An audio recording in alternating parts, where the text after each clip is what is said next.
Ini kalau dipandang dari UI dan dari UX bedanya di mana ya? Tampilan sama fungsi. Gimana fungsi? Gimana Mas Ya, Opi? jadi kalau bicara UX kan berarti experience ketika menggunakan benda itu sama selotip yang tanpa alat tambahan itu kan tentunya beda experience-nya. Menggunakan itu jauh lebih mudah daripada kita menggunakan selotip secara langsung, harus nyari ujungnya di mana gitu. Itu experience-nya. Kalau untuk UI-nya itu ya seperti selotip pada umumnya aslinya, tapi ya ada penambahan fitur lah intinya. Nah, kemungkinan perbedaannya ada di situ di fitur dan fungsi. Baik, terima kasih Mas Sofi. Yang lain mungkin kita akan lebih banyak diskusi lah supaya kalau pengertian itu dibaca, tapi yang penting dari semua itu kan pemaknaan kita terhadap konsep itu kan gitu ya. Yes. Mas Andika belum ada progres?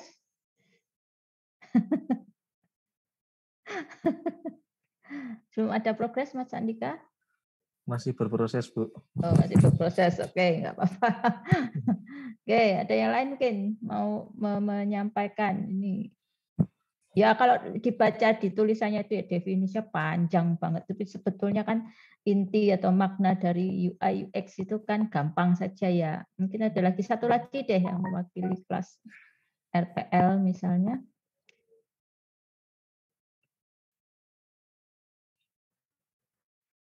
Perbedaannya mungkin ini Bu, kalau selotip biasa tanpa ada alat tambahan itu tidak ada pemotongnya Bu. Itu kan kalau menggunakan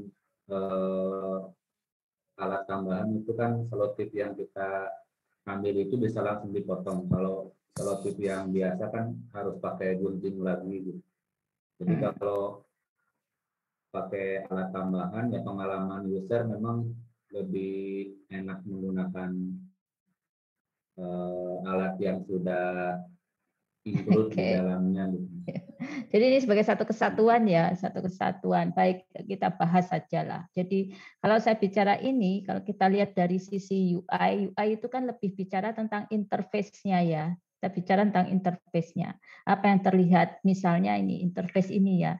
Kalau dari sisi estetika, ya, estetika ini kan sudah sebetulnya bentuknya juga cukup menarik gitu ya, mungil, kecil gitu ya, cukup menarik dari sisi bentuk gitu. Dia tidak biasa saja dan sebagainya. Itu dari interface ya. Artinya orang melihat gitu, kemudian orang tahu cara menggunakannya juga sudah tahu, melihat itu sudah masuknya interface apa UI ya, user interface. Jadi saya begitu melihat oh oke, dari sisi bentuk unik, kemudian dari begitu saya lihat oh saya tahu berarti nanti selotipnya ditaruh di tengah, kemudian ada alat pemotongnya dan seterusnya. Itu interface gitu ya. Tapi kalau kita bicara tentang experience, user experience, maka kita bicara tentang sudah tadi ya, memang betul secara fungsional, tapi lebih pada bagaimana si usernya tadi. Misalnya gini, apakah saya nyaman menggunakan ini ketika saya menarik itu dan seterusnya, itu apakah nyaman atau tidak? Ini cukup mudah atau cukup sulit untuk ditarik. Lalu ketika memotong itu apakah dia cukup memudahkan itu. Jadi kalau bicara tentang experience itu lebih fokusnya pada bukan sisi mata melihat ini saja ya, tetapi kenyamanan si user itu menggunakan. Jadi kenyamanan itu nanti faktornya bisa macam-macam. Ketika menggunakan ini, saya menggunakan ini kira-kira nanti setelah saya coba sekali terus saya nggak suka, atau sebetulnya saya jadi oke, ini tertarik besok lagi kalau rusak saya belinya ini lagi gitu loh, dengan merek yang ini gitu, produknya ini dan ini, seperti itu loh. Bisa bedakan nggak? Jadi kalau di sisi interface-nya, UI-nya itu saya lebih melihat dari itu tadi ya, bentuknya, kemudian saya sudah bisa tahu misalnya oh ini cara pakainya gimana ya. Tapi kalau sudah ngomong experience itu kan keseluruhan, ketika saya menggunakan ini itu otomatis pengalaman saya itu terkait dengan apakah saya mudah nggak membuka ini, itu juga jadi experience. Misalnya nih, saya sudah suka bentuknya, oke. Terus saya sudah tahu, dengan melihat saja saya sudah tahu cara penggunaannya. Itu baru interface ya. Tapi begitu saya nanti menggunakan, itu otomatis saya lebih dalam, lebih dalam menggalinya. Contoh ketika memasukkan ini, membukanya sulit apa enggak sih? Ternyata susah. Nah, besok lagi saya bilang gini, besok lagi enggak usah beli yang kayak gini, susah ya bukanya. Nanti kalau masukin, kalau udah ganti selotip, kira-kira mudah enggak dibuka, gitu loh. Nah, itu yang disebut experience. Jadi di experience-nya kita banyak bicara tentang tadi yang terkait dengan fungsional tadi itu misalnya, tetapi fungsional itu dalam arti ketika kita menggunakan fungsi dari produk yang kita pakai itu, apakah kita merasakan nyaman? Apakah misal nih kayak gini nih nggak kebuka-buka, saya emosi nih. Gitu misalnya ya, saya jadi emosi. Nah, itu udah masuknya experience gitu.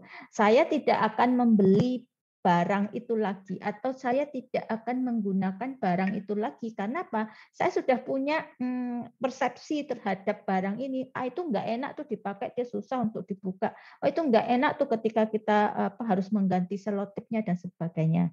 Nah, gitu loh. Nah, itu yang disebut experience. Jadi ini pengaruhnya nanti kepada mau nggak istilahnya loyalitas si konsumen atau si user terhadap penggunaan benda itu. Sama lah kalau Anda misalnya begitu melihat benda tertentu gitu ya, katakanlah sepatu saja. Sepatu itu kalau kita lihat kalau dari UI-nya itu, ini hanya contoh gampang. Kalau dari UI-nya itu kan pasti yang dilihat pertama itu adalah bentuknya, warnanya gitu ya, estetikanya lah, trennya dan sebagainya itu kalau sepatu. Tapi begitu nanti digunakan, nah itu sudah mainnya sudah ngomong experience ya enggak? Ya sudah bagus bentuknya, warnanya, kemudian dari sisi aspek-aspek yang bisa dilihat itu nyaman itu. Kemudian ketika kita menggunakan, kira-kira nanti ada nggak pengalaman-pengalaman tertentu, kesesuaian misalnya ya. Kemudian ketika kita menggunakan tidak ada efek. Ya kalau sepatu tadi misalnya, ternyata nggak enak itu ditumit karena ternyata solnya itu nggak bagus ya, hanya bentuknya bagus dan sebagainya. Nah itu sudah experience, sehingga user experience ini targetnya kan memang bagaimana nanti orang atau user itu punya loyalitas terhadap produk yang kita buat gitu ya. Kalau hanya sekedar misalnya nih saya buat produk, yang penting tampilannya bagus ya gitu. Tapi begitu orang memilih tampilan, setelah itu dia merasakan ketidaknyamanan terhadap produk itu, kira-kira dia akan berlanjut untuk membeli atau menggunakan produk itu enggak gitu. Nah, kalau misalnya dia berhenti dari penggunaan produk itu, berarti sebetulnya dia memiliki, bisa kita katakan dia dia memiliki user experience yang jelek gitu loh. Tapi kalau dia pada akhirnya orang mengatakan, saya kalau nggak pakai yang ini saya nggak mau, saya kalau nggak pakai merek yang ini nggak mau. Nah, itu berarti itu di user experience-nya dia sudah dapat gitu, udah mengena di usernya. Memang sifatnya subjektif, betul. Sifatnya namanya user experience itu subjektif. Tapi subjektivitas dari user ini kan juga sifatnya sebenarnya tetap bisa diukur, tetap ada standarnya kan.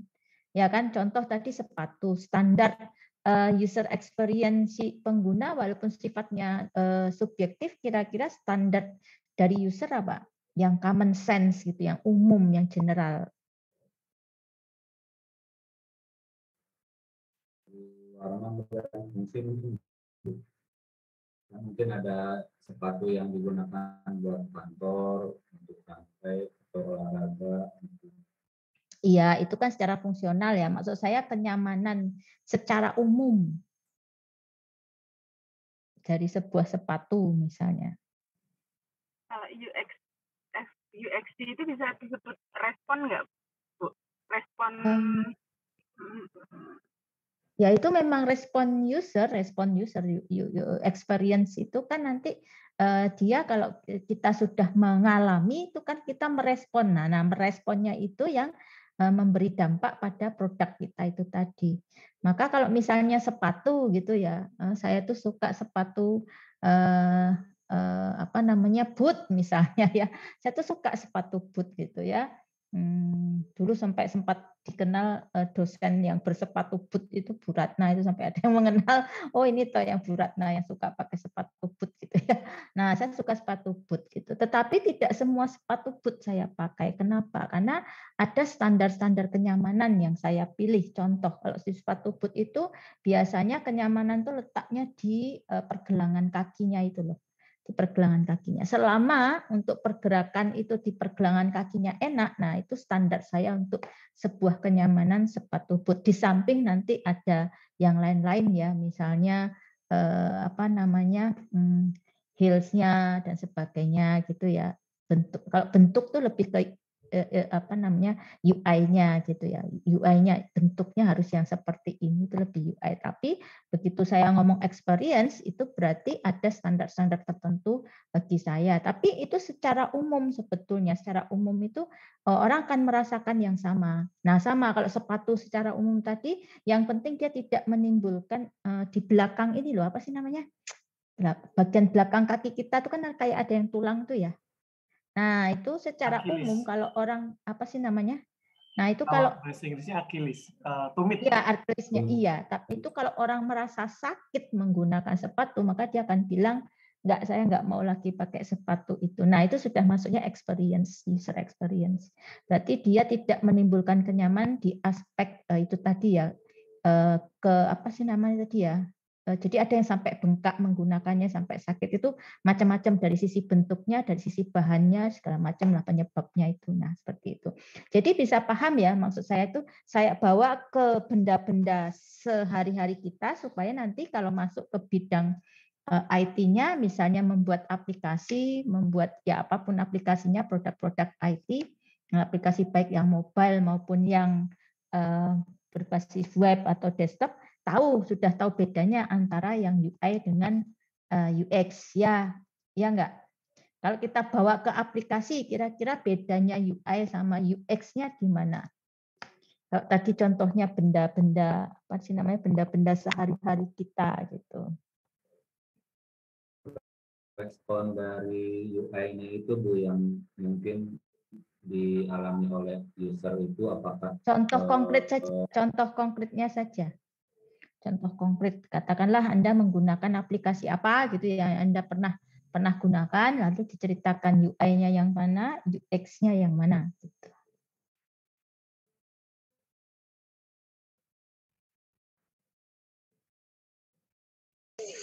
Boleh berpendapat dong? Silakan. Kalau pengalaman mungkin kalau yang berhubungan sama UI kan dia kayak tampilannya, terus letak layoutnya. Kemudian kalau UX-nya itu yang berhubungan erat dengan itu, misalkan kalau terlalu banyak tombol atau apa gitu kan, kita jadi bingung gitu. Kita mau yang mana gitu. Makanya ada beberapa yang aplikasi yang istilahnya minimalis untuk tombolnya karena memang fokusnya call to action-nya memang ke situ gitu. Mungkin Oke, yang lain mungkin? Tambahan dikit mungkin Bu. Nah, sama boleh, seperti ya Pak Mahendra tadi, kalau yang UI kan tampilannya ya, tampilan kemudian letak layoutnya dan sebagainya. Warna dan kalau sebagainya, gitu ya. Nah, kalau yang user experience itu ketika menggunakan sistem tersebut misalnya itu bagaimana? Misalnya dia diakses tuh cepat nggak? Nah, loadingnya betul. lama nggak? Jadi kalau responsif dia, enggak gitu ya? Ya, responsif enggak. Dia menggunakan misalnya pakai laptop dengan pakai HP itu dibacanya mudah enggak setelah menggunakan itu rasanya gimana itu loh. Kemudian mungkin terkait sama ininya juga alurnya juga. Betul. Ya kan alurnya misalnya hanya mau nyetak ini kok harus sampai muter-muter dulu muter-muter kemana-mana. Nanti setelah itu ya harus muter-muter, harus masukin data yang bermacam-macam padahal aslinya sudah ada. Misalnya data dari sistem registrasi dan sebagainya kan misalnya sudah ada, kok harus masukin lagi ya itu mungkin pengguna jadinya terus males, nggak mau lagi menggunakan sistem tersebut. Betul. Ya. Jadi dampak ini yang contohnya. dirasakan betul. Ini tadi saya juga lagi membuka aplikasi sebentar ya, masih aktif nggak aplikasinya, itu mungkin salah satu contoh. Ya, sebentar saya ini ya nggak apa-apa lah.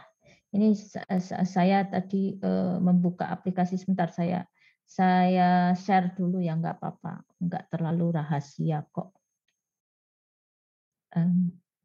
Jadi ini mana sih tadi jadi nih. Ini itu hanya contoh saja ya dari awal. Ini sebuah aplikasi untuk asesor sih ya, asesor. Tadi waktu mengisi apa namanya, dari mengisi form sih enak, gampang gitu ya. Sampai saya membuat akun, mulai dari membuat akun, mengisi form enak. Nah, begitu unggah berkas ini tadi saya sempat jengkel gitu. Kenapa jengkel gitu?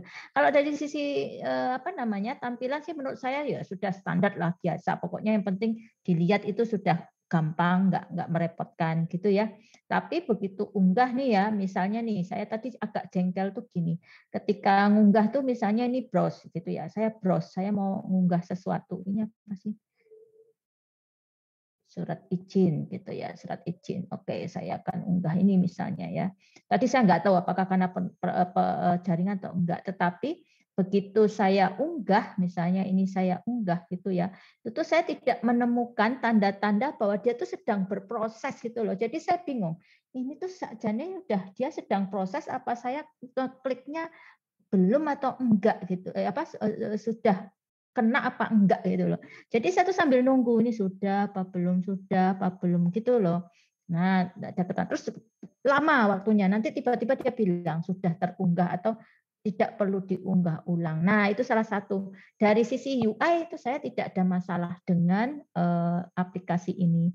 Tetapi begitu saya pakai yang unggah-unggah ini tadi itu lama. Kemudian jadi dia berpindahnya setelah dia oke terunggah dengan tidak, itu harus kayak ganti layar, nggak langsung ke sini gitu ya. Jadi mungkin ini deh, ini dulu ya, misalnya saya ambil yang belum ada filenya. Ini kan nggak jelas. Tadi proses saya gantung, saya juga nggak tahu kan tadi ya. Surat sehat misalnya, sebentar saya cari ya. Surat sehatnya mana kemarin ya?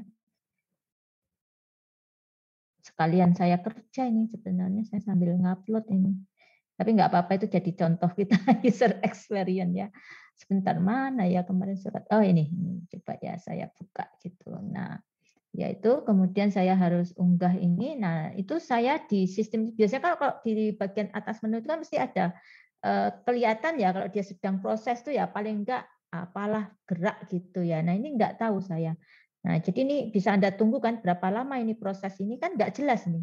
Dia ngapain tuh enggak jelas. Nah, itu namanya experience. Saya juga sempat emosi kalau apalagi kalau misalnya saya tergesa-gesa dalam melakukannya. Nah, itu bikin jengkel. Jadi menurut saya ini dari user experience itu enggak menurut saya enggak banget gitu ya. Sudah tidak ada petunjuk bahwa saya ngeklik itu sedang proses. Jadi bisa jadi saya ngeklik gitu yang mungkin bikin tambah makin lama, saya nggak tahu. Tapi yang jelas ini tidak ada tanda bahwa sedang proses. Terus ini tadi saya apa namanya, apakah dia berhasil belum tuh nanti masih nunggu agak lama karena yang tadi juga seperti itu. Lama baru saya tunggu. Apakah jaringan atau enggak saya nggak tahu. Saya sudah coba di 3 tempat ini tadi. Jadi dalam rangka ini kan saya berpindah di satu tempat ke tempat lain tuh sambil nyambung-nyambung gitu. Jadi di 3 tempat itu nyatanya yang saya rasakan sama. Nah, itu contoh kasus, real kasus dari sisi user experience-nya enggak bagus. Nah, itu dia jadi bisa dilihat dari sisi usability-nya, bisa dilihat dari itu tadi ya, apa sih yang kaitannya dengan emosi, dengan perasaan kita yang bisa membangkitkan emosi desirable gitu ya, desirable enggak gitu. Nah, hal-hal seperti itu yang nanti kita bicarakan di user experience. Otomatis kalau bicara tentang itu nih saya stop aja, nggak tahu nanti hasilnya kayak apa. Otomatis nanti terkait dengan itu tuh nanti kaitannya dengan bagaimana seorang desainer user experience itu ya membuat produk itu supaya nanti tidak hanya sekedar memikirkan tampilan dari produknya, apakah itu aplikasi dan sebagainya, tetapi juga memikirkan bagaimana supaya si user tuh mau. Kalau untuk aplikasi kayak gini kan saya mau nggak mau harus pakai ya karena saya yang butuh ya.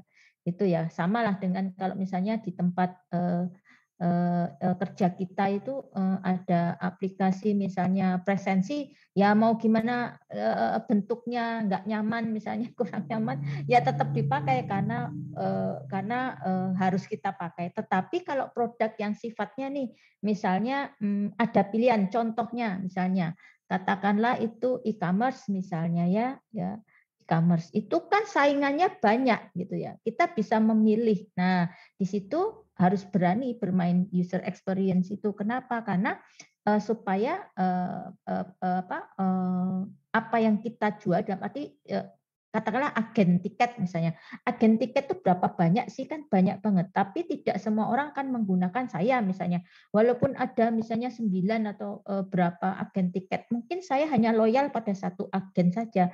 Kenapa? Karena setelah merasakan, setelah beberapa kali mencoba, itu saya mendapatkan yang nyaman bagi saya misalnya. Nah, disitulah makna dari user experience. Nah, untuk bisa mendapatkan itu kan tidak bisa sekedar menebak-nebak ya.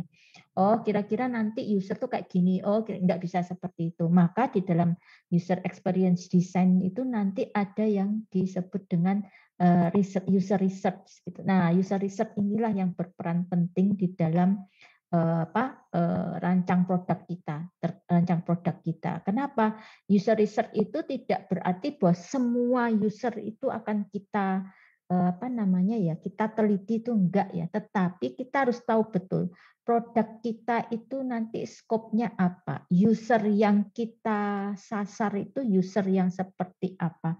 Maka itu nanti harus diyakinkan dengan research-nya.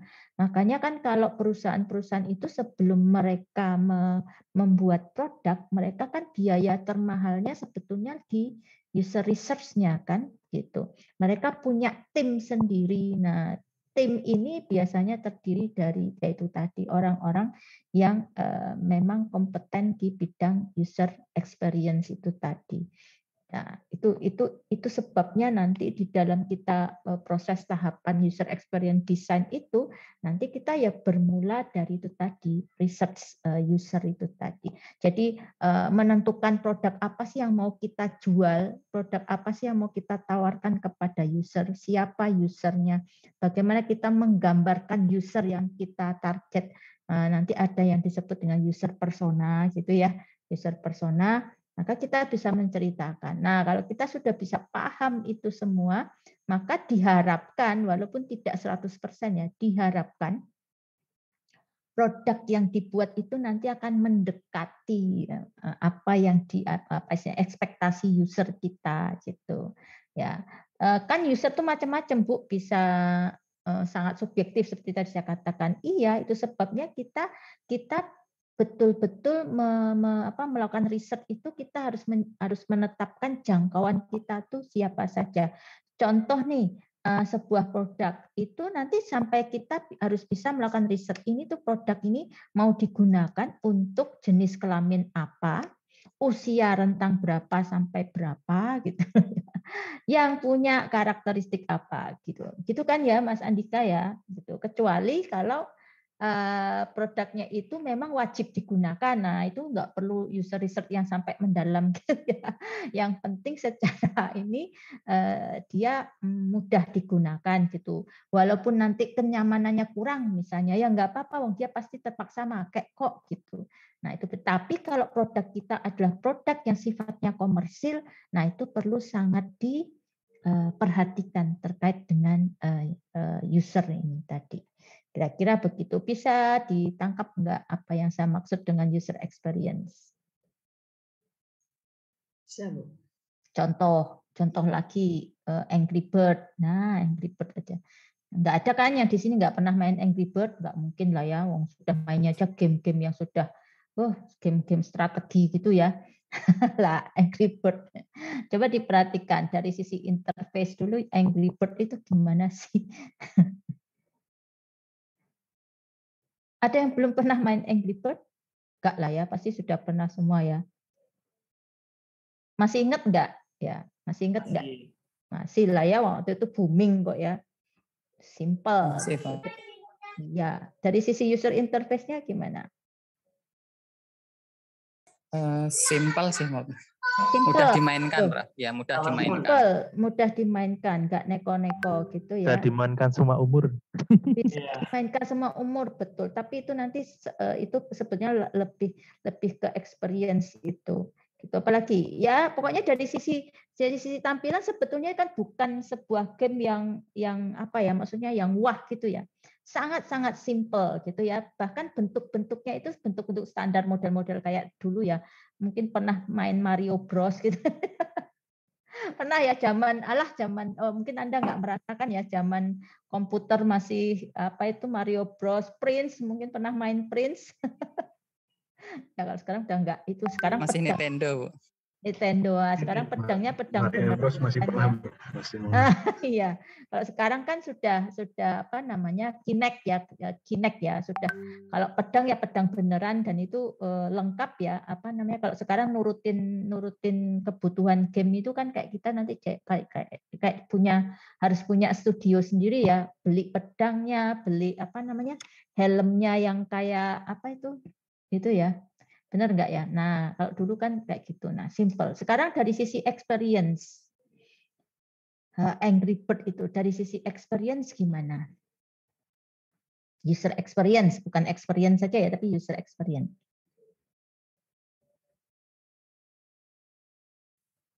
Ketagihan. Gimana? Level awal mudah, tapi di level akhir mungkin agak sulit. Di level-level akhir agak sulit. Ya itu kan jenis gamenya. Enggak, maksudnya dari user experience itu bisa dinilai dari kenyamanan kita. Kok kita bisa mau main? Kan ada juga game ya, sekali main langsung malas kita. Gitu. Ada itu game yang kayak gitu. Tapi ada juga yang bikin ketagihan misalnya. Atau bikin penasaran. Gitu. Ya silakan. Mungkin itu engaging dan kadang apa namanya kalau melibatkan emosi sih.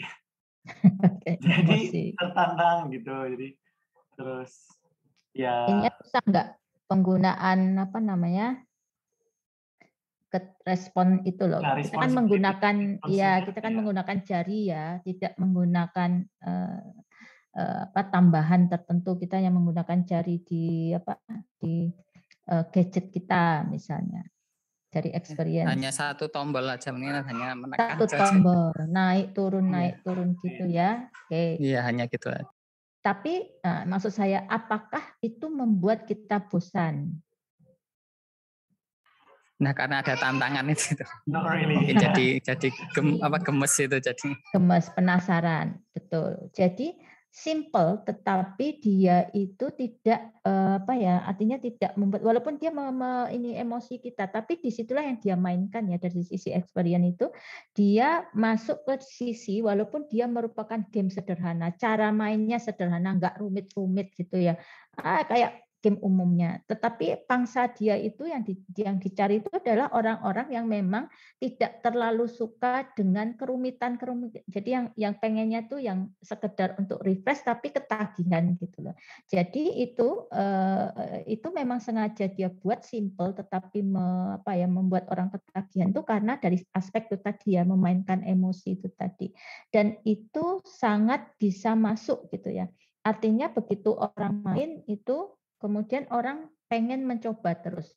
Yang akhirnya berganti kan hanya karena itu tadi ya, misalnya sudah lama sudah enggak booming lagi, orang kan berganti lagi main itu. Tetapi pada awal-awal itu kan setiap orang jadi pengen main. Anak-anak juga suka, bahkan orang tua juga suka. Kenapa? Ya itu tadi bikin penasaran. Kok nggak bisa-bisa. Yang terbaru ini malah digunakan untuk itu. Mungkin pernah sudah ada yang melihat ya. Jadi untuk push up. Jadi sama dia interface-nya diganti. Interface-nya itu berupa sensor untuk menangkap. Jadi itu untuk latihan push up itu loh. Jadi yang flappy, mirip Flappy Bird itu ya, kayak gini gitu. Itu kan ya sensor dari kamera. Iya, dari sensor itu. Jadi tapi digunakan untuk latihan push up gitu. Untuk latihan push up. Nah, itu kan artinya ada perkembangan ya. Jadi orang bisa saja untuk membuat orang mungkin karena tahu sifatnya yang itu bikin penasaran tadi, kemudian tuh dikaitkan dengan gimana kalau bikin orang supaya latihan push up-nya semangat itu. Jadi nanti naik turunnya dan sebagainya. Kira-kira seperti itu. Nah, itulah yang saya maksud tadi ya, kadang-kadang nanti bisa berkembang. Apakah efek dari experience itu bisa dikembangkan lebih jauh sehingga orang masih mau misalnya tertinggal kemudian dikembangkan sedikit sehingga bisa digunakan untuk hal-hal lainnya. Yang lainnya. Nah, itulah yang user experience seperti itu. Jadi mungkin hari ini kita itu memang lebih saya ingin menegaskan sekali supaya masing-masing dari Anda itu paham betul perbedaan antara user interface dengan user experience sehingga nanti kaitannya dengan tugas yang saya berikan itu kita sudah punya persepsi yang sama tentang user experience bahwa itu menjadi bagian penting dari sebuah produk jelas gitu karena tujuan produk kita itu kan user ya. Kalau orang bikin produk pengennya nggak laku ya nggak usah mikirin user experience ya, cukup UI-nya saja gitu kan. Sekarang satu dari sisi teknologi kan sudah banyak sekali tools-tools atau software yang bisa digunakan untuk bisa mengembangkan UI yang bagus-bagus, benar nggak ya? Ya kan? Nggak kurang-kurang gitu loh. Kalau hanya sekedar yang kita pikirkan UI, tetapi bahwa untuk menarik user kita untuk bisa loyal kepada produk kita, nah itu tidak sekedar UI. Makanya mengapa UX ini menjadi salah satu topik yang istilahnya nanti tetap jadi tren kapanpun itu akan menjadi tren. Kenapa? Karena teknologinya juga makin berkembang. Besok-besok orang sudah, misalnya kalau dulu orang menggunakan jari gitu ya, tangan sentuhan gitu. Besok-besok kan teknologinya sudah tidak seperti itu ya. Besok-besok orang sudah menggunakan suara, pokoknya sensor gitu, suara, gerakan dan sebagainya itu. Apalagi nanti kalau betul-betul istilahnya orang kemudian bisa seperti yang saya pernah cerita nggak ya yang nanti misalnya perpustakaan itu bisa ditaruh di kepala kita yang nggak perlu lagi ada perpustakaan dalam arti fisik gitu ya kan, nanti ada chip yang bisa kita simpan sehingga nanti kita mengontrolnya pakai pikiran kita misalnya gitu ya. Itu kan baru saya nggak tahu apakah itu khayalan atau sedang diteliti ya. Dan bisa jadi sehingga kita tahu oh saya pernah membaca ini di situ.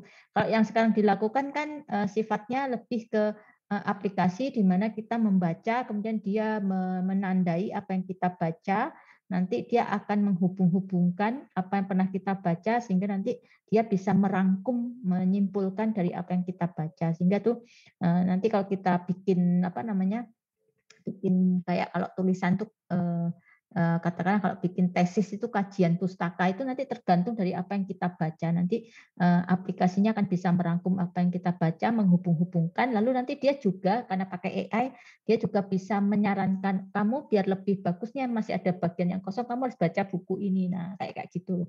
Sehingga nanti kita baca saja lewat aplikasi itu, oh saya baca buku ini, terus dia yang mengintegrasikan. Karena dia punya knowledge base database knowledge-nya itu terkait dengan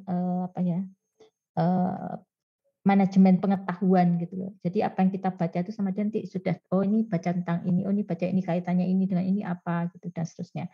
Terus nanti kalau misalnya ingin membuat sebuah satu cerita tentang sebuah konsep gitu, nanti dia akan juga bisa memberi rekomendasi kita. Oh kamu kurang baca ini, baca lagi ini. Nah, nanti baru nanti dia susun sebagai sebuah tulisan kayak kajian teori dan sebagainya kayak gitu. Ya, saya pernah lihat ininya soalnya waktu cara pengembangan itu pernah saya ikut di sebuah workshop di Bali gitu.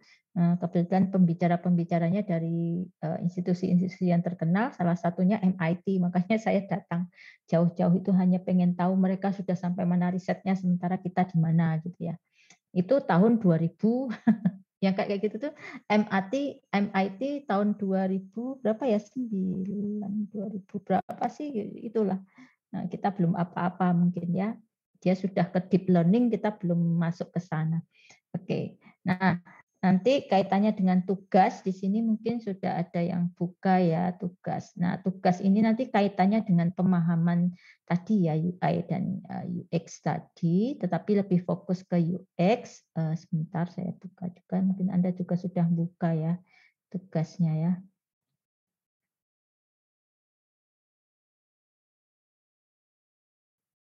Tapi tugas ini otomatis tugasnya adalah tugas kelompok dulu, karena ini tugasnya tidak hanya sekedar cerita, tetapi Anda juga melakukan pengamatan begitu dan analisis gitu. Mungkin juga bisa dilakukan dengan cara apa namanya kuesioner gitu ya, wawancara atau kuesioner, monggo saja nanti supaya bisa mendapatkan hasil yang dasarnya ada fakta, bukan sekedar asumsi begitu ya, asumsi. Jadi di sini tugas gitu ya. Tugas di sini sebetulnya nanti fokusnya pada user experience gitu ya terhadap sebuah produk. Nanti saya hanya minta tugasnya nanti berkelompok ya, satu kelompok. Ini kalau nggak salah saya 25 ya. Satu kelompok nanti 5 orang saja. Nanti produknya bebas, silahkan dipilih produknya. Tapi intinya adalah bagaimana Anda bisa, nah ini kelompok ya, melakukan pengamatan dan analisis user experience terhadap 2 produk ya. Produknya itu Anda bisa pilih aplikasi kah atau produk-produk teknologi, misalnya gadget kah atau apa gitu ya, yang nanti Anda lihat dari sisi ini gitu ya. Ya, dari sisi itu, dari aspek-aspek itu. Nah, otomatis untuk bisa melihat ini tuh nanti mungkin Anda perlu melakukan survei ya. Misalnya kalau Anda mau sebuah aplikasi, pilih aplikasinya lalu tentukan random usernya siapa gitu. Lalu nanti mungkin Anda perlu memberikan kuesioner-kuesioner terkait dengan itu ya, terkait dengan itu terus nanti ya diulas, dibahas, dianalisis. Oh ternyata itu misalnya entah dari kalau usability itu kan sebenarnya masih banyak juga ya faktor X-nya itu juga banyak ya aspek ketergunaan itu nanti. Nah, apakah fungsinya berjalan semua dengan baik gitu ya? Apakah mudah untuk kayak tadi yang disebutkan Mas Andika tadi ya alurnya mudah atau enggak. Nah, itu nanti survei atau kuesioner yang Anda buat itu diarahkan ke faktor-faktor ini pertanyaannya. Jadi mungkin nggak usah jauh-jauh lah, mungkin teman sendiri, nggak usah juga banyak-banyak orang. Karena ini kelompoknya 5 orang ya biar nggak bias atau gimana caranya. Apakah nanti bersilang, surveinya bersilang gitu ya, misalnya kelompok 1 surveinya ke kelompok 2, kelompok 2 ke surveinya ke kelompok 3 dan seterusnya. Atau misalnya kalau mau merasakan sendiri ya nggak apa-apa sih menurut saya Anda bikin survei yang disurvei sih sendiri gitu ya tim sendiri gitu tapi nanti takut saya agak bias sih. Nah, nanti gimana baiknya silahkan gitu supaya nanti Anda bisa tahu dari sisi experience itu apakah dia sebuah produk itu memenuhi atau tidak gitu ya. Di sini saya tidak maksudnya boleh Anda kalau misalnya membandingkan 2 aplikasi ya aplikasinya kalau bisa itu sebetulnya nggak harus kalau bisa ya, bisa saja aplikasi yang setara misalnya sama-sama aplikasi e-commerce misalnya, ya udah aplikasi e-commerce. Tapi atau sama-sama game misalnya, tapi bisa juga kalaupun berbeda tapi nanti efeknya itu tidak bisa membandingkan ya hanya menunjukkan produk-produk seperti ini dia punya user experience yang baik, produk yang ini enggak dan seterusnya. Jadi seperti itu. Nah, di sini nanti tujuannya adalah Anda jadi tahu benar sebetulnya juga sambil sambil dasar untuk user research saja ya, tetapi di sini kan kita risetnya lebih melihat dulu respon orang terhadap respon user terhadap sebuah produk begitu. Misal contohnya, oh saya mau membandingkan antara 2 e-commerce misalnya, katakanlah oh yang satu Traveloka, yang satu tiket.com. Nah, itu nanti ajukan pertanyaan-pertanyaan terkait dengan itu dari sisi aspek usability-nya gimana gitu ya. kemudian adoptability-nya gimana, valuable-nya gimana. Nah, di sini nanti sudah ada ya keterangan ini tuh sudah ada di modul yang saya berikan gitu ya. Kemudian juga ada buku-buku bacaan yang referensi yang sudah saya berikan, nanti tinggal dilihat di sana faktornya apa saja. Mungkin dari tadi responsifnya, dari waktu aksesnya dan jawaban. Silahkan. Tidak harus menggunakan survei semua. Kadang-kadang ada yang harus diukur dengan tools tertentu, misalnya itu juga boleh ya. Jadi dalam arti tidak semuanya harus survei, mungkin bagian-bagian tertentu, oh ini bisa pakai survei yang kayak gini, karena kita pengen tahu respon user kayak apa sih, misalnya dari sisi kecepatan aksesnya, misal loh ya, atau dari sisi bagaimana dia merasa itu tadi ya, apakah misalnya dia menggunakan itu nyaman, tidak emosi, tidak menunggu terlalu lama, atau tidak bingung atau apa gitu, yang hal-hal yang kira-kira bisa menyebabkan dia emosi gitu. Diklik-klik nggak bisa. Contoh saya pakai aplikasi PLN Mobile, itu saya juga jengkel, itu saya sempat emosi. Kenapa gitu? Entah yang katanya tidak sesuai lah, entah yang katanya gambar tidak jelas lah, pokoknya itu untuk untuk update akun gitu tuh sudahlah, nanti kita harus nunggu 3 hari dulu, nanti 3 hari ternyata jawabannya gagal, suruh ulang lagi, nanti kalau udah diulang suruh tunggu lagi 3 hari. Jadi yang tujuan utama saya itu nggak sampai-sampai, karena apa, hanya mentok di update akun tadi. Mungkin kalau ada yang juga menginstal aplikasi PLN Mobile, mungkin ya mungkin bisa merasakan tuh saya emosi sebetulnya dengan aplikasi itu ya. Ya installnya sih gampang gitu ya, tapi terus daftarnya gampang, tapi begitu untuk menggunakan transaksi, misalnya fitur untuk tambah daya atau apa gitu ya, itu harus update apa sih namanya, upgrade akun gitu supaya kita mendapatkan fitur yang lebih. Tapi untuk upgrade akun itu tuh saya sudah 1 bulan gagal. Nah itu kira-kira kan kalau saya emosi wajar ya. Masa sampai 1 bulan nggak berhasil itu kan ya emosi tinggi. Nah itu berarti user experience-nya jelek itu. Lebih baik saya uninstall saja, kemudian saya nanti telepon ke 1, 2, 3 saja, malah gampang gitu ya. Nah itu contoh kasus gitu ya, user experience. Jadi boleh deh nanti Anda boleh ngambil yang aplikasi-aplikasi mobile gitu ya, yang biasanya suka bermasalah tuh aplikasi mobile ya, entah itu untuk imigrasi, entah itu PLN, entah itu apa lagi ya, yang banyak itu ya. Apa namanya? KAI juga Bu, KAI. KAI apa? Terus ini apa yang untuk SIM gitu tuh. Boleh itu nanti saya rasa mungkin Anda akan menemukan banyak hal di sana ya. Boleh mengambil yang ekstrim kayak gitu, boleh juga mengambil yang aplikasi-aplikasi yang sukses. Mas Taufik silakan. Mas Taufik silakan. Oh iya Bu. Terkait nanti user experience ini kan kita mau apa istilahnya kayak questionnaire dan sebagainya ke orang itu. Terkait karena user experience kan sangat terkait dengan orangnya itu, maksudnya kadang kan ada yang istilahnya tadi yang dia itu kayak misalkan Apple ya produknya Apple terus nggak yang Microsoft dan sebagainya enggak. Nah itu tuh masih ini masih kita lingkup itu, atau memang itu kita sampingkan hal-hal yang istilahnya yang apa fanatik seperti itu. Oh, itu fanatik itu karena experience loh. Itu ya, dampak berarti dari masuk ya malahannya. Iya, masuk. Kenapa orang saya kalau nggak pakai merek Apple, saya nggak mau. Saya misalnya, saya itu kalau gadget kalau nggak Samsung nggak mau gitu loh ya. Nah, itu experience sebetulnya, dan itu adalah dampak dari experience. Jadi saya itu sebagai user tuh loyal pada sebuah merek, itu juga aspek dari user experience gitu. Kenapa? Saya menemukan kenyamanan di sana misalnya. Yang mungkin bagi orang lain apaan sih itu nggak nyaman juga gitu. Itu nggak apa-apa gitu ya. Kan kelompoknya beda-beda. Jadi yang ditanyakan Mas Taufik tadi, misalnya orang loyal terhadap produk tertentu, itu adalah dampak dari user experience gitu. Jadi itu masuk itu.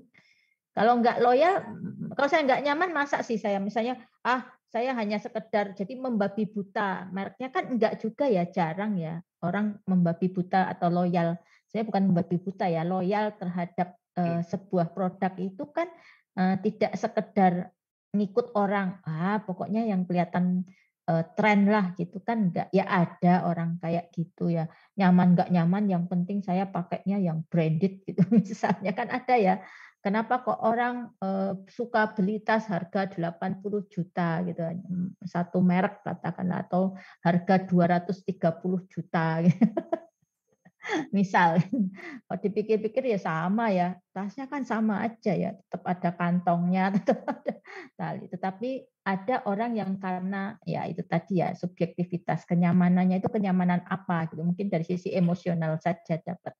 Tapi mungkin kenyamanan yang penting, makanya di situ ada standarnya di sini, usability, adaptability, valuable, dan desirable. Jadi supaya kita punya ukuran, dikatakan standar berhasil user experience-nya itu dilihat dari ukuran-ukuran tertentu gitu, tidak membabi buta. Gitu. Tidak hanya sekedar asal suka, enggak gitu. Jadi kita hindari yang kayak gitu ya. Jadi yang kita kesampingkan bukan karena dia salah satu loyal itu karena tadi experience-nya, tapi bedakan, kita hindari itu orang-orang yang asal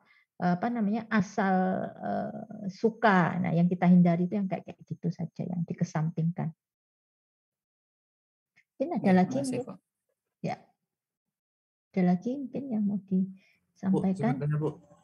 Boleh Mas Risman, silakan. Ya. Ini terkait dengan UX ya dan UI gitu. Kita tahu bahwa sebuah produk itu kan baik sistem informasi ataupun barang itu kan sudah melewati proses testing baru dilakukan pemasaran atau penjualan gitu. Nah, yang jadi masalahnya kenapa juga kalau udah dilakukan proses testing itu pada akhirnya itu ada suatu produk itu ya gitu nggak gagal jadi gitu ya, gagal produk gitu ya. Ya. Nah, jadi kalau kita lihat dari UX-nya itu apa ada pengaruhnya hingga sebuah produk itu nggak laku di pasaran? Ya, betul. Makasih Mas Rizwan. Menarik ini pertanyaannya. Betul ya, orang mendesain itu kan sudah melalui tahapan analisis requirement dan sebagainya gitu ya.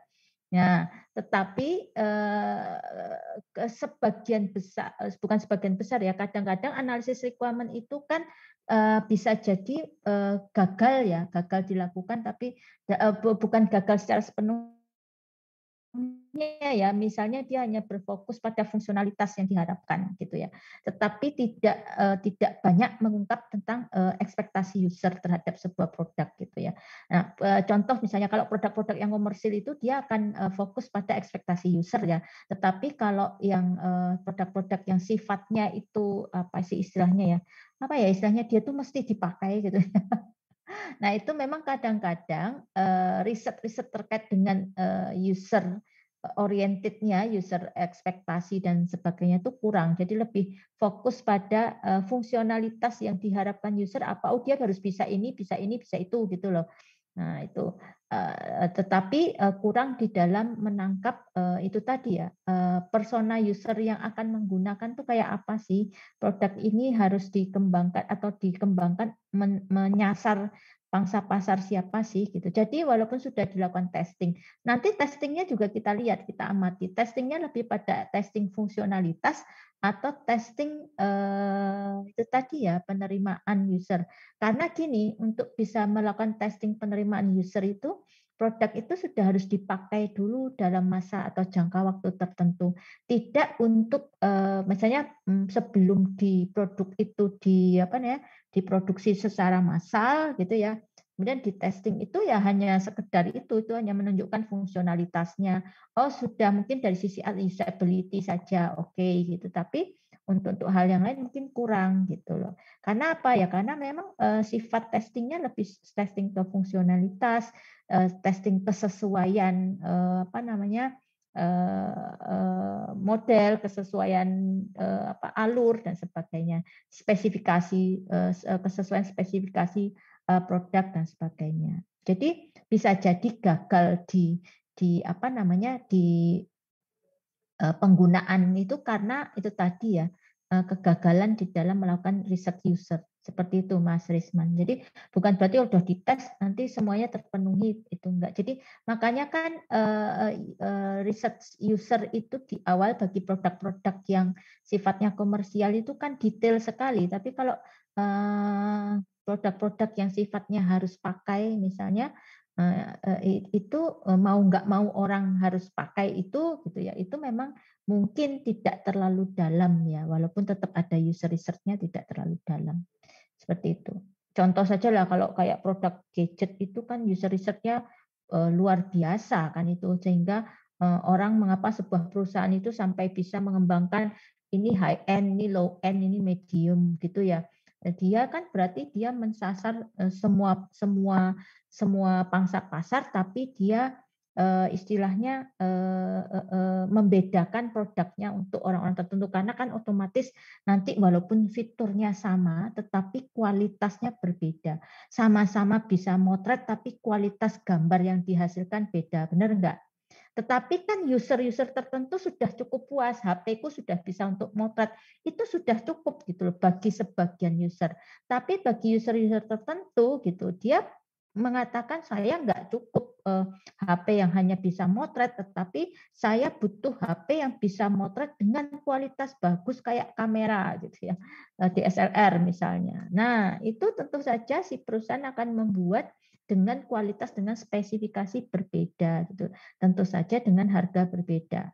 Makanya kalau dilihat dari UI, ya ini contoh saja ya, saya kan karena pengguna Samsung ya, tampilan HP saya ini ya Samsung mau yang seri apapun itu tampilannya sama, jadi kayak nggak beda gitu loh.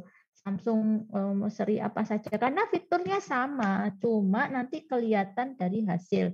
Contoh misalnya dari sisi kameranya saja gitu ya, dari sisi kameranya saja itu hasil potretan kamera saya dengan yang seri-seri di bawahnya juga pasti jauh berbeda gitu. Tapi fiturnya semua sama gitu. Nggak ada fiturnya Samsung itu saya perhatikan fiturnya nggak ada yang berbeda yang satu seri urutan ke atas ke bawahnya itu ya.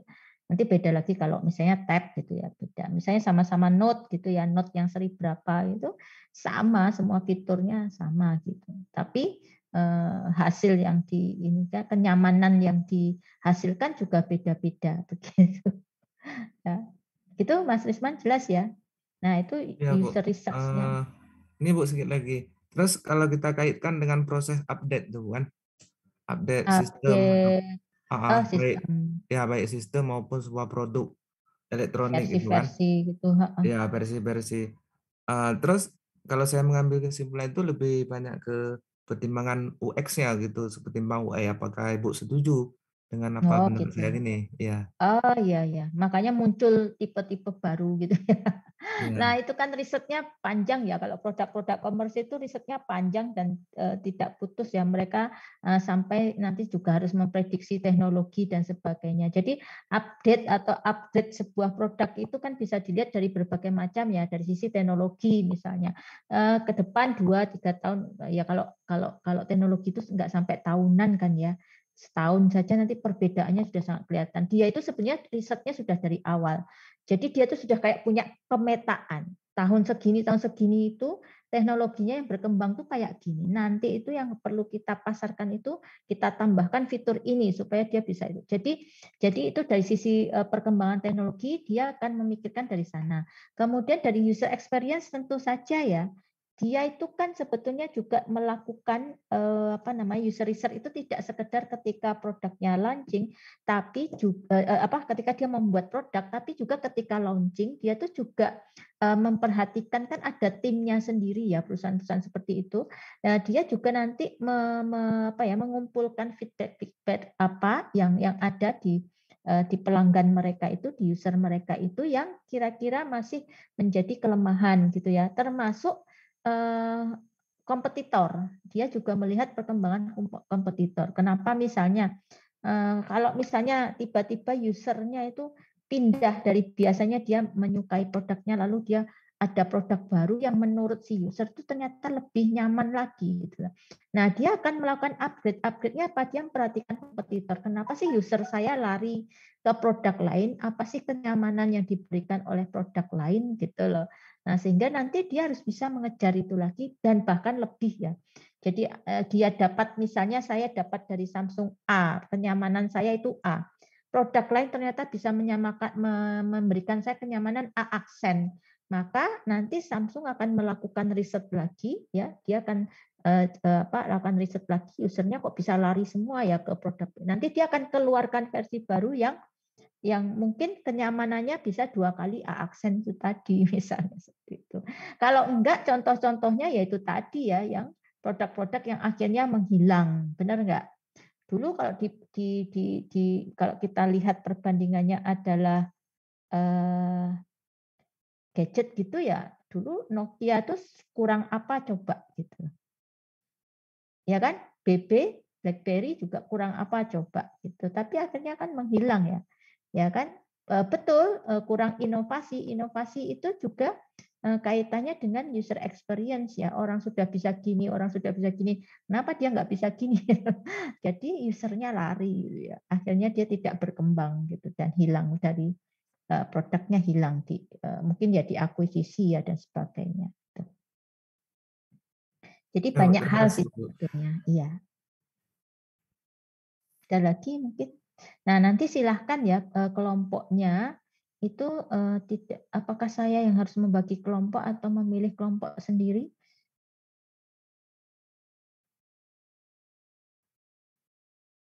Nah, ini lagi-lagi kenyamanan ini. Sendiri mungkin, Bu. Sendiri aja ya, pilih sendiri aja ya. Yang jelas kan karena ini 25 ya 5, satu kelompok 5 saja.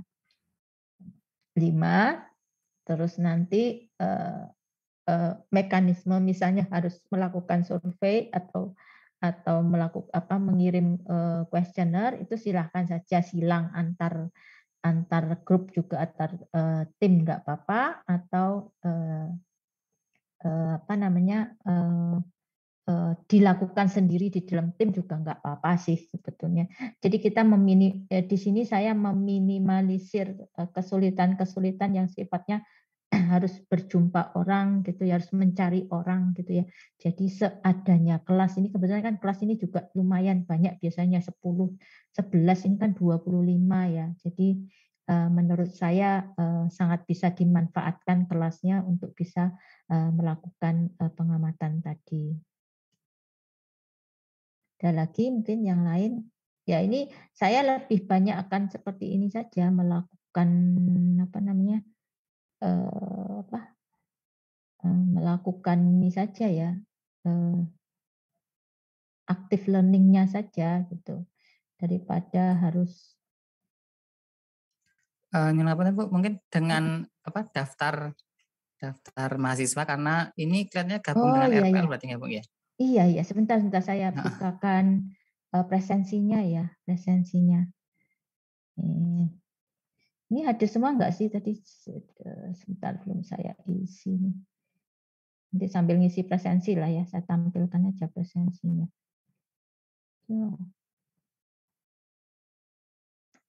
UX. Mana UX? Oh, ini.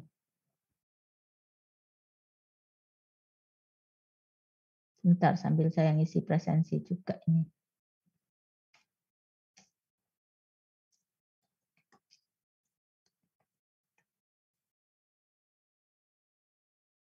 Saya tampilkan saja presensinya.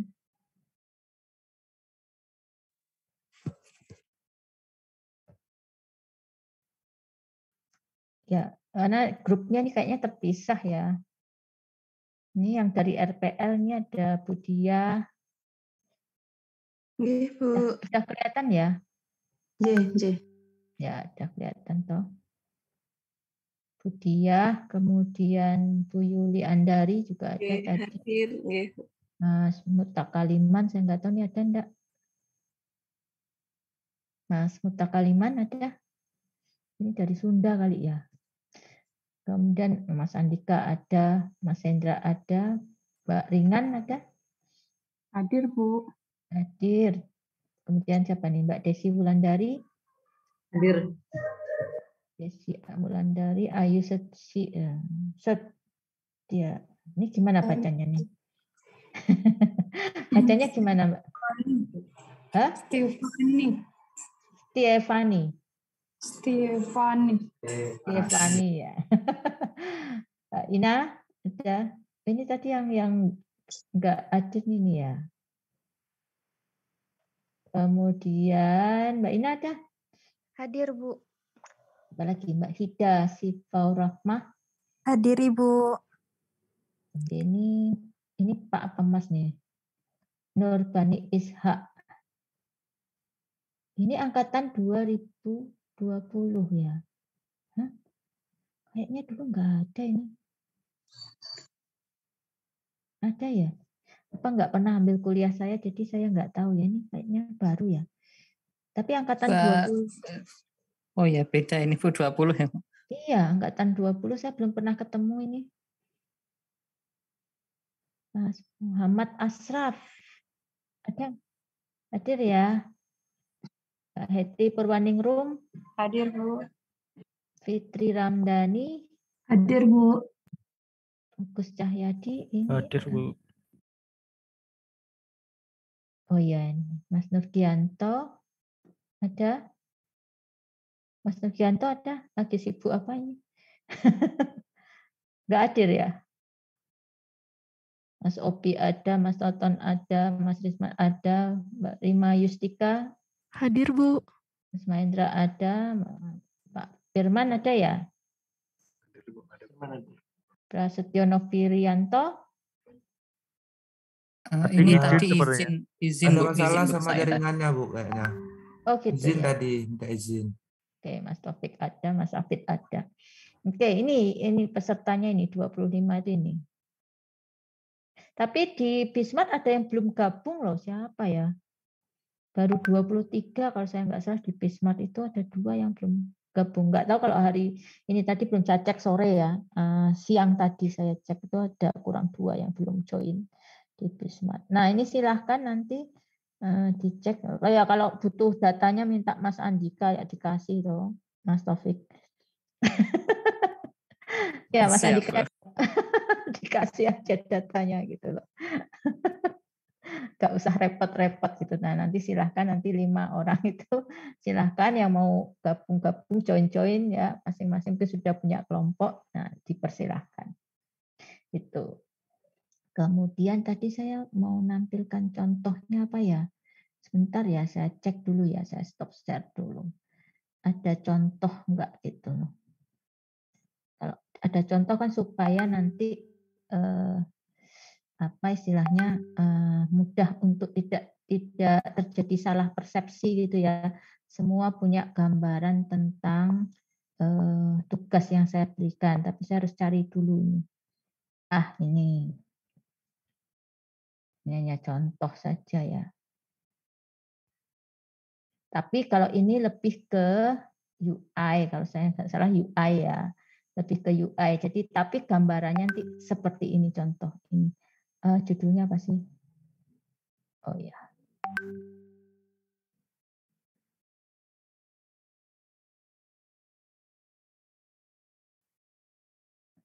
Hanya gambaran saja ya. Mana tadi kok nggak muncul nih?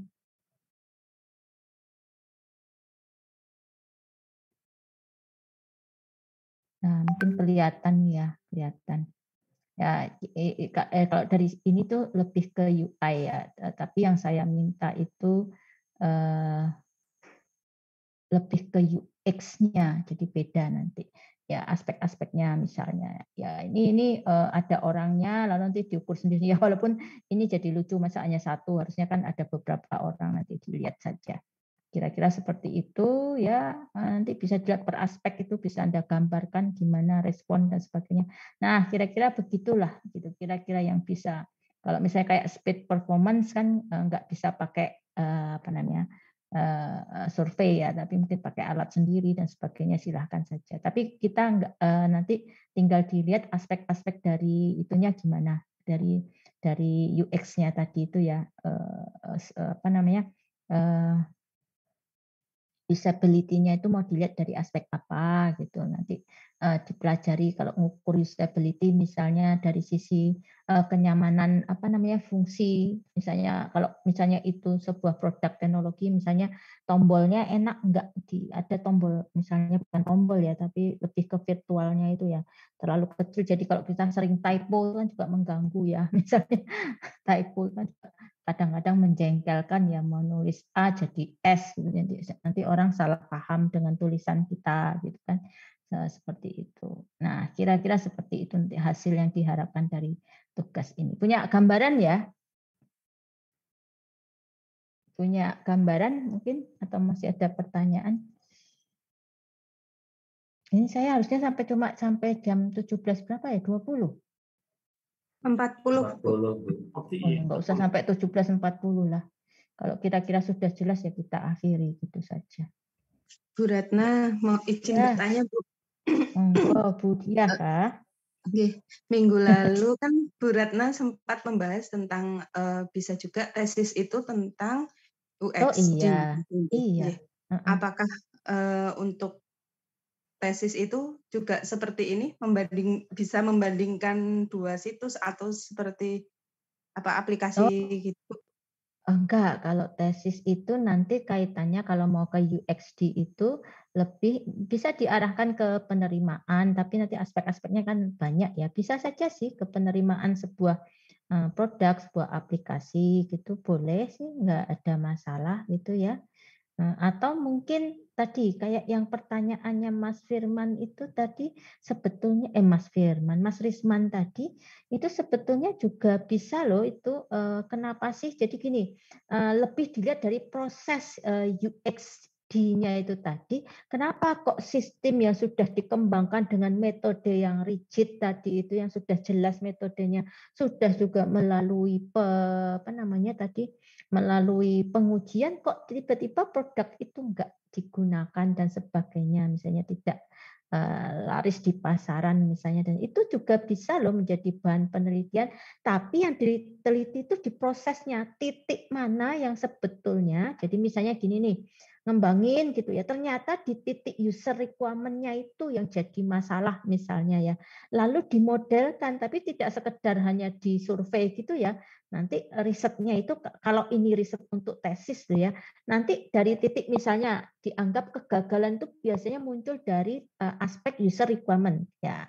Nah di user requirement itu nanti diteliti faktor apa saja di dalam user requirement itu yang sangat berpengaruh lalu dibuatkan modelnya itu bisa berupa kalau pernah belajar RO ya research operation atau apa dimodelkan secara matematis lalu nanti disimulasikan entah itu dengan MATLAB entah itu apa nanti akan mendapatkan hasil di mana ada faktor-faktor yang paling kuat yang mempengaruhi sehingga ke depan itu nanti Anda bisa memberikan rekomendasi pada proses user requirement itu apa saja yang perlu ditekankan supaya bisa menghasilkan produk yang memenuhi user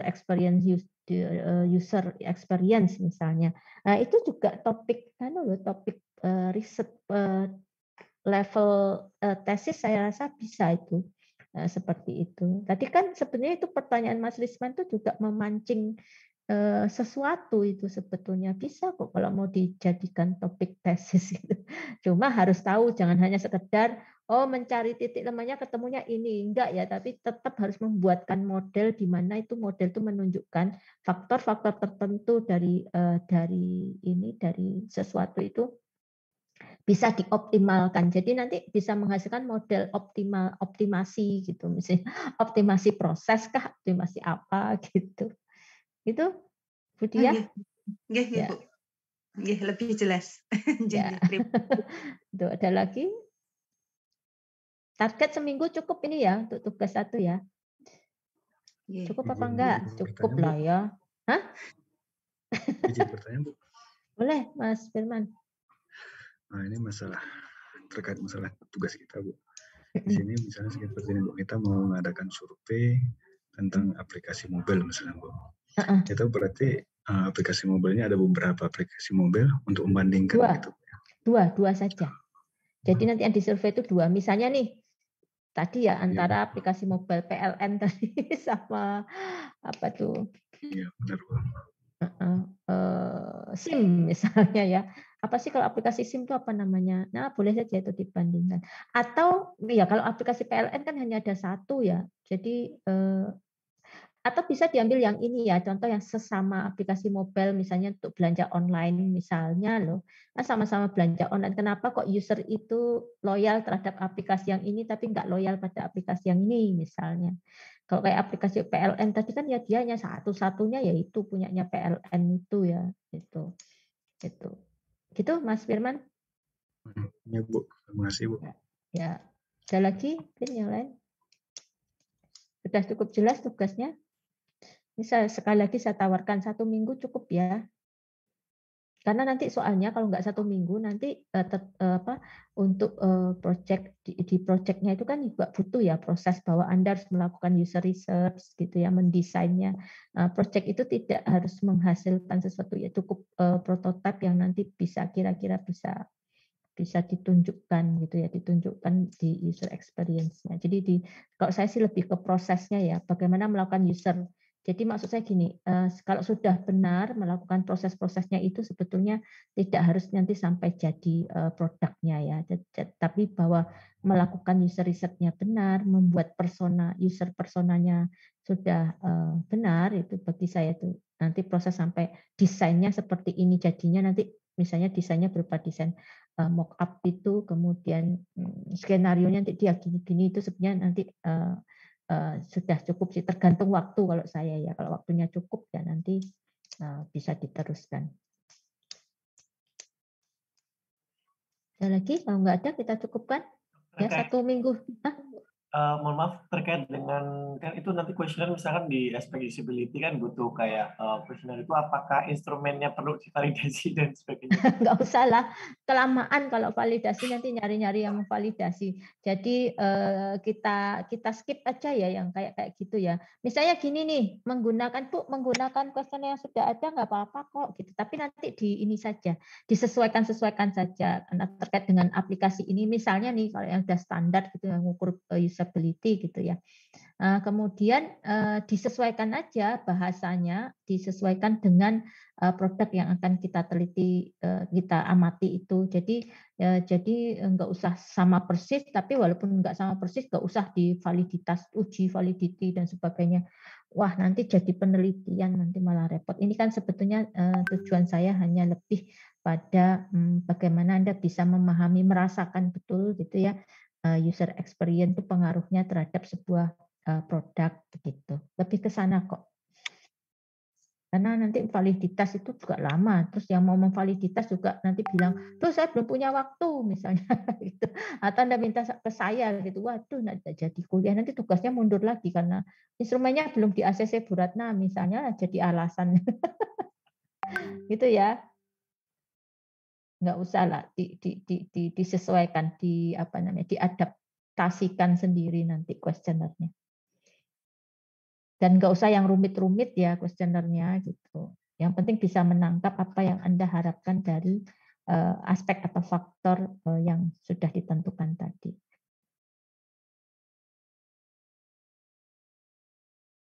Oke, kalau sudah mungkin kita cukupkan ya. Iya Bu, izin kalau misalnya usulan aplikasi antara aplikasi Grab dan Gojek apa boleh Bu? Boleh silahkan, tidak ada masalah. Oh iya baik Bu, terima kasih. Ya, ada lagi? Udah ya, ini sudah 40, nggak jadi 30 dong.